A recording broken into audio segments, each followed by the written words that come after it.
Lectura del libro de los Hechos de los Apóstoles. En aquellos días, Esteban, lleno de gracia y poder, realizaba grandes prodigios y signos en medio del pueblo. Unos cuantos de la sinagoga, llamada de los libertos, oriundos de Cirene, Alejandría, Cilicia y Asia, se pusieron a discutir con Esteban, pero no lograban hacer frente a la sabiduría y al espíritu con que hablaba. Entonces indujeron a unos que asegurasen: le hemos oído palabras blasfemas contra Moisés y contra Dios. Alborotaron al pueblo, a los ancianos y a los escribas, y viniendo de improviso, lo agarraron y lo condujeron al Sanedrín, presentando testigos falsos que decían: este individuo no para de hablar contra el lugar santo y la ley, pues le hemos oído decir que ese Jesús el Nazareno destruirá este lugar y cambiará las tradiciones que nos dio Moisés.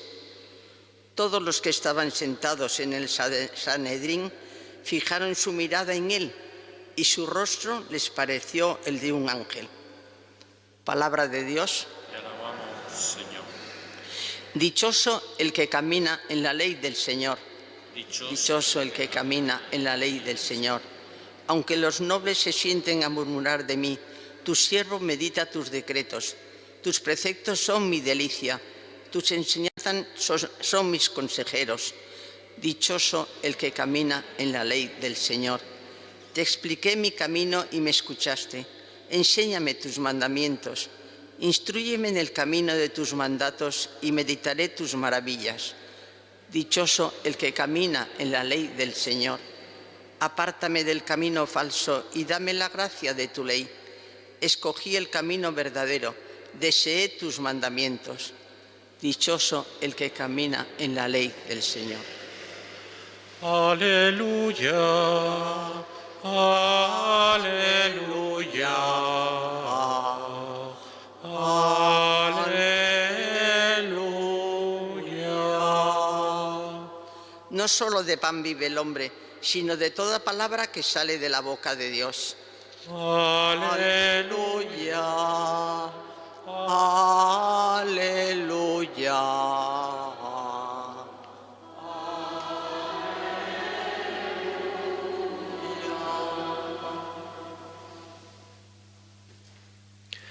El Señor esté con vosotros. Lectura del Santo Evangelio según San Juan.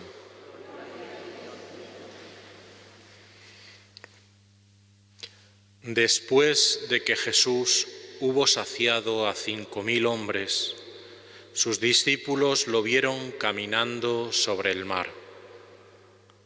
Al día siguiente, la gente que se había quedado al otro lado del mar notó que allí no había habido más que una barca y que Jesús no había embarcado con sus discípulos, sino que sus discípulos se habían marchado solos. Entretanto, unas barcas de Tiberíades llegaron cerca del sitio donde habían comido el pan después que el Señor había dado gracias. Cuando la gente vio que ni Jesús ni sus discípulos estaban allí, se embarcaron y fueron a Cafarnaún en busca de Jesús. Al encontrarlo en la otra orilla del lago, le preguntaron: Maestro, ¿cuándo has venido aquí? Jesús les contestó: en verdad os digo, me buscáis no porque habéis visto signos, sino porque comisteis pan hasta saciaros. Trabajad no por el alimento que perece, sino por el alimento que perdura hasta la vida eterna, el que os dará el Hijo del Hombre, pues a éste lo ha sellado el Padre, Dios. Ellos le preguntaron: ¿y qué tenemos que hacer para realizar las obras de Dios? Respondió Jesús: la obra de Dios es esta, que creáis en el que Él ha enviado. Palabra del Señor.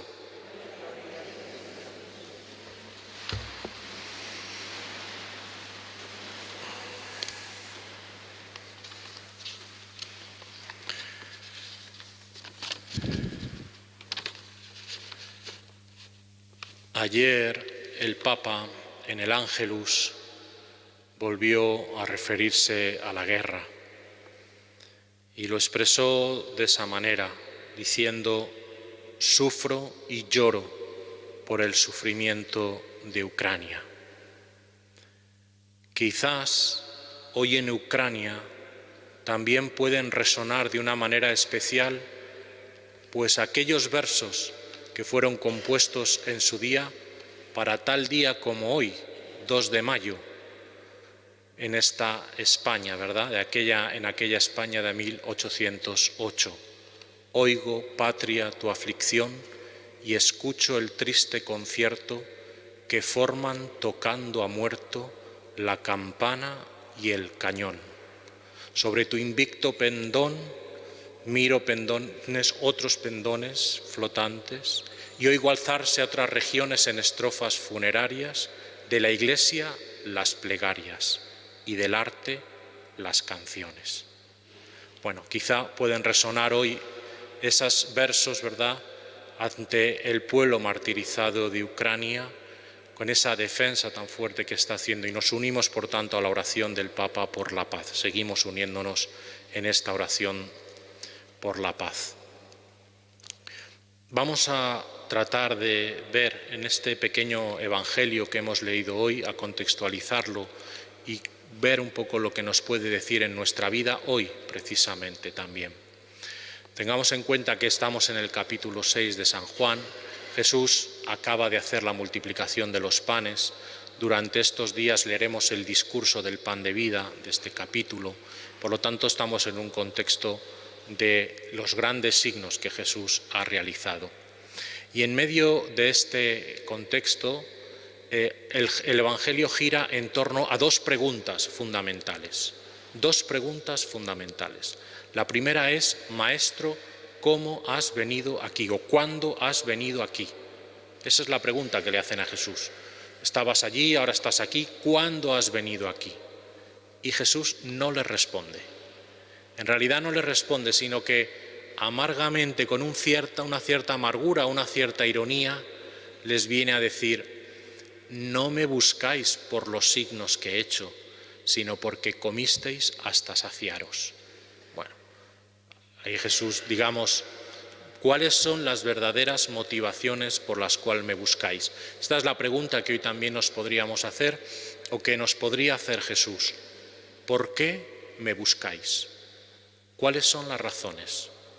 ¿Me buscáis porque, digamos, tenéis las necesidades saciadas? ¿O para que yo os sacie las necesidades?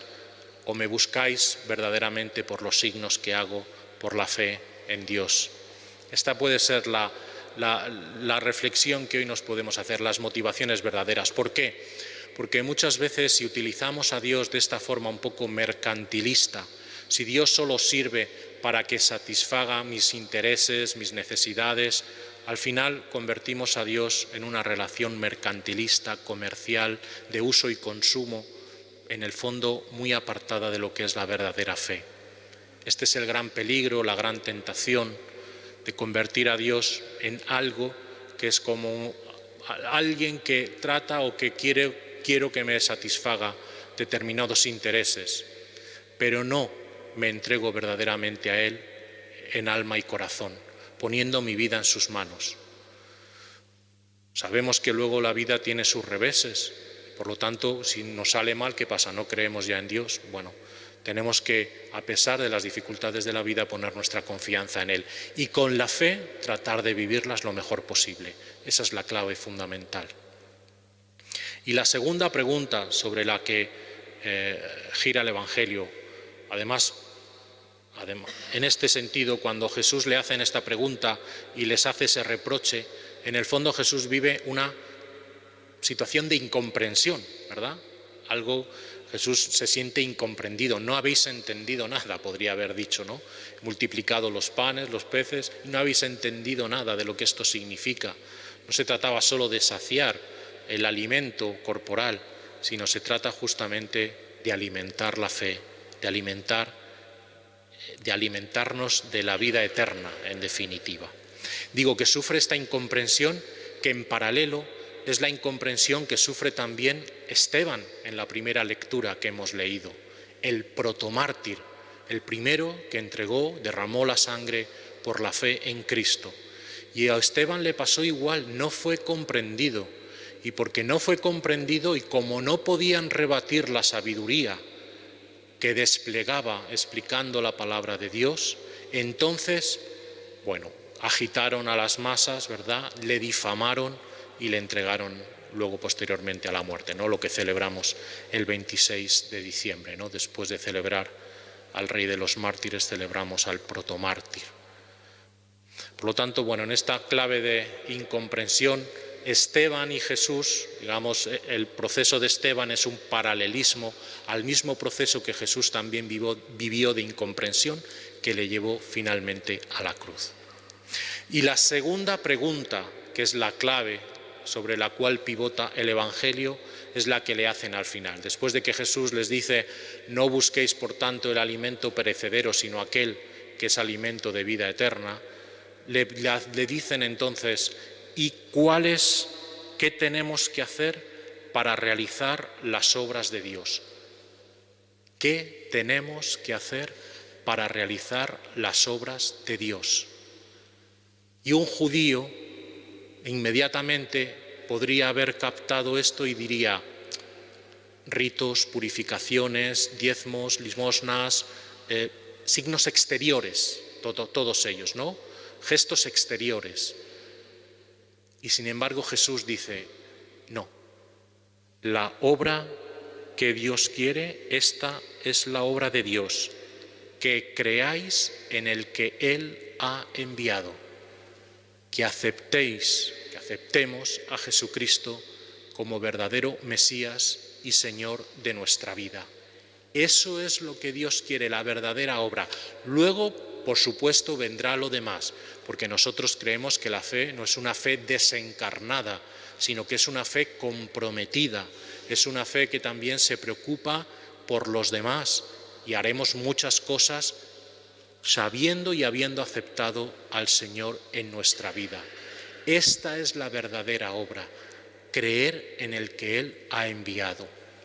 Y esta es, en definitiva, la obra que realizó San Atanasio: creer en Jesucristo, verdadero Dios y verdadero hombre, en un momento de la Iglesia, allí por el siglo IV, en el que estaba todo muy turbulento, que habían empezado a negar la divinidad de Jesucristo y que había una necesidad fuerte de proclamar y defender la fe verdadera. San Atanasio es el gran defensor de la fe verdadera. Llega a decir: si el mundo va contra la verdad, Atanasio entonces va en contra del mundo, porque no podía aceptar que se denigrara o se rebajara la condición de Jesús. Eso que luego rezamos en el credo normalmente, decimos que es Dios de Dios, luz de luz, Dios verdadero, engendrado, no creado, de la misma naturaleza que el Padre. En el fondo, esa es la clave que defendió San Atanasio, manifestando precisamente la divinidad de Jesús compartida con el Padre. Y es lo que luego San Atanasio trató de predicar toda su vida: creer que Dios mismo se ha hecho hombre para que el hombre pueda divinizarse y alcanzar a Dios. Esta es la obra que Dios quiere, que creamos en el que Él ha enviado, y a partir de ahí seremos capaces de aceptar al Señor en nuestra vida y dar la vida por los demás. Que así sea.